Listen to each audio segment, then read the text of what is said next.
जनसमुद्र जनसमुद्र आहा सोरिष बुणिले तले पड़ूना एते लोक जनसमुद्र रे लहड़ी आसुछि माळ माळ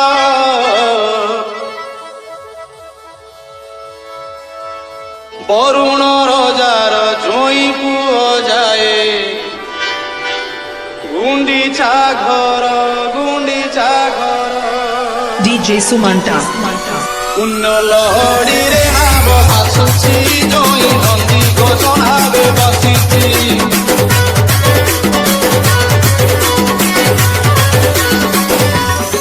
ପୁଣ୍ୟ ଲହଡ଼ିରେ ନାମ ଭାସୁଛି ଜୋଇଁ ନନ୍ଦୀ ଘୋଷଣାରେ ବସିଛି ପୁଣ୍ୟ ଲହଡ଼ିରେ ନାମ ଭାସୁଛି ଜୋଇଁ ନନ୍ଦୀ ଘୋଷଣାରେ ବସିଛି କଳରାମ ରୂପକୁ ଦେଖ DJ Vicky. ଏଡ଼େ ସୁନ୍ଦର ରେ କଳା ଧୀବର ଏଡ଼େ ସୁନ୍ଦର ରେ କଳା ଧୀବର ଜନ ସମୁଦ୍ରରେ ଲହଡ଼ି ଆସୁଛି ମାଳ ମାଳ ଅରୁଣ ରଜାର ଜୋଇଁ ପୁଅ ଯାଏ ଗୁଣ୍ଡିଚା ଘର ରେ କଳା ଧୀବର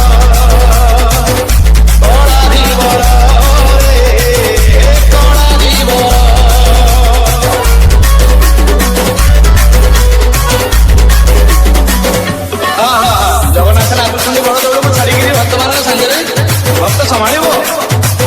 ବୁଢ଼ାଠାରୁ ଟୋକା ଭକ୍ତ ପର୍ଯ୍ୟନ୍ତ ସମସ୍ତେ ନାଚିବାରେ ଆଜି ବ୍ୟସ୍ତ ଧନ୍ୟ ଧନ୍ୟ ଭକ୍ତ DJ Avi. ମଥାରେ ପିନ୍ଧିଛି ଫୁଲର ଟାହିଆ ଦେଇଛି ରାଘବ ଦାସ ଦାଣ୍ଡେ ଭକ୍ତ ମାନଙ୍କ ମେଳନାଟ ଦେଖି ଫୁଟେ ରଙ୍ଗାଧରେ ହସ ଫୁଟେ ରଙ୍ଗାଧରେ ହସ ଖାଲି ଚନ୍ଦନ କପୁର ବାସୁଛି ପାରିଜାତ ସର ଘରୁ ବସୁଛି ଖାଲି ଚନ୍ଦନ କର୍ପୂର ବାସୁଛି ପାରିଜାତ ସର ଘରୁ ବସୁଛି ନବ ଯୌବନ ବେଶ ଦେଖ ତାର DJ Sumanta. ଏଡ଼େ ସୁନ୍ଦର ରେ କଳା ଧୀବର ଏଡ଼େ ସୁନ୍ଦର ରେ କଳା ଧୀବର ଜନ ସମୁଦ୍ରରେ ଲହଡ଼ି ଆସୁଛି ମାଳ ମାଳ ଅରୁଣ ରଜାର ଜୋଇଁ ପୁଅ ଯାଏ ଗୁଣ୍ଡିଚା ଘର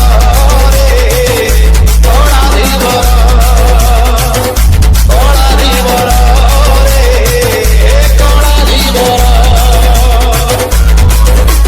DJ Vicky. ବର୍ତ୍ତମାନେ ପ୍ରକୃତ ତତ୍ତ୍ୱ ଉପରେ ମୁଁ ଆପଣଙ୍କୁ ନେବି ଟିକେ ଧ୍ୟାନ ଦେବେ ପ୍ରିୟ ଭକ୍ତବନ୍ଧୁମାନେ DJ Avi. ଗୋଟିକେ ଗୋଟିଏ ବରୁଣ ଦେମା ବିଧି ମତେ ବାହା ହୋଇ ପ୍ରଭୁ ବିଧି ମତେ ବାହା ହୋଇ ଜଗାନା ଉଡ଼ିଆ ଯାଉଛି ରେ ଦେଖ ଧରଣୀ କି ମିଛ କହି ଧରଣୀ କି ମିଛ କହି ଭକ୍ତ ପାଣି କିନା ଘରେ ବସିଛି ଦିନ ଦୁଃଖୀଙ୍କି ଉଦ୍ଧାର କରୁଛି ଭକ୍ତ ପାଣି କିନା ଘରେ ବସିଛି ଦିନ ଦୁଃଖୀଙ୍କି ଉଦ୍ଧାର କରୁଛି କାତ ନ ଥାଇ ବାହୁଛି ନା ହାତାର DJ Sumanta. କେଡ଼େ ସୁନ୍ଦର ରେ କଳା ଧୀବର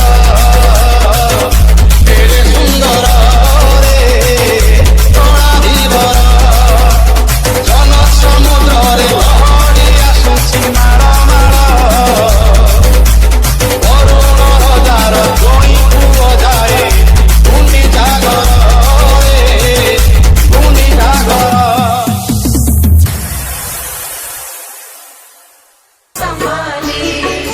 जगन्नाथ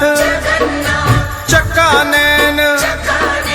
जगन्नाथ चकानैन नीलाचल वाले तू न संभाले तो हमें कौन संभाले तू न संभाले तो हमें कौन संभाले जगन्नाथ चकानैन नीलाचल वाले तू न संभाले तो हमें कौन संभाले